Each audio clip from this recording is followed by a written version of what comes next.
മുജ്ജന്മത്തിൽ ഞാൻ എന്തോ പാതകം ചെയ്തിട്ടുണ്ട്. അല്ലെങ്കിൽ നിർമ്മലയെ പോലെ ഒരുത്തി എന്റെ വയറ്റിൽ വന്ന് ജനിക്കില്ലായിരുന്നു.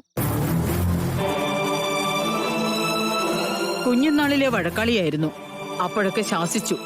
വലുതായി തുടങ്ങിയപ്പോ എല്ലാം ഉണ്ടായിരുന്നിട്ട് പോലും അനാവശ്യമായി ആർത്തി കാണിച്ചു. പറഞ്ഞു മനസ്സിലാക്കാൻ ശ്രമിച്ചു, ശാസിച്ചു, ശിക്ഷിച്ചു. പക്ഷെ ഒരു മാറ്റവും ഇല്ല. എങ്ങനെ മാറാനാമേ? കൂടെ വന്നവൻ അതിനേക്കാളും കുഴപ്പം പിടിച്ചവനല്ലേ. കൊള്ളക്കാരുടെ ചിന്തയാ. ഭാര്യയ്ക്കും ഭർത്താവിനും മകൾക്കും. ഇനി എന്ത് ചെയ്യും? നന്ദേട്ടാ, പലതും കണ്ടിട്ടും ഞാൻ നിങ്ങളോടൊക്കെ പറയാതിരുന്നതാ. കാരണം നിർമ്മലയ്ക്ക് ഇവിടെയുള്ള അവകാശം അതെന്താണെന്ന് എനിക്കറിയാം. ഞാൻ കാരണം അതിനൊരു കോട്ടം തട്ടരുതെന്ന് എനിക്ക് നിർബന്ധമുണ്ടായിരുന്നു. പക്ഷേ ഗാഥമോളെ അനാവശ്യമായി സംശയിക്കുക, അവളെ കൊല്ലാൻ നോക്കാന്നൊക്കെ പറഞ്ഞ എന്തായാലും ഈ 41 ദിവസത്തെ പൂജ കഴിയുന്നത് വരെയെങ്കിലും അവർ തറവാടിന് പുറത്തു നിൽക്കട്ടെ. അത് കഴിഞ്ഞ തിരിച്ചു കയറുമെന്നാണോ? ഇനി ഈ ജന്മത്തിൽ സുമിത്രേ അത് പ്രതീക്ഷിക്കണ്ട.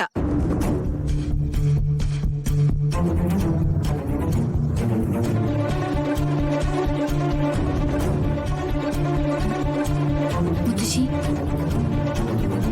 എനിക്ക് ഒരു കാര്യം പറയാനുണ്ട്. എന്താ മോളെ?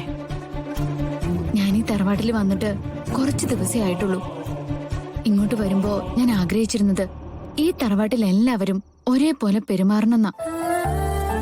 എല്ലാവരും സ്നേഹത്തോടെ എന്റെ ചുറ്റിനും ഉണ്ടാവണമെന്നാ. അതിനെന്താ, ഞങ്ങൾ എല്ലാവരും ഇപ്പോഴും മോളുടെ ചുറ്റിനും ഇല്ലേ? മോളെ സ്നേഹിക്കുന്നില്ലേ? ഉണ്ട് മുത്തശ്ശി. പക്ഷേ അമ്മയും കീർത്തിക്ക് ഇവിടുന്ന് ഇറങ്ങേണ്ടി വന്നത് ഞാൻ കാരണമല്ലേ? അതെങ്ങനെയാ മോളെ നീ കാരണാവുന്നേ?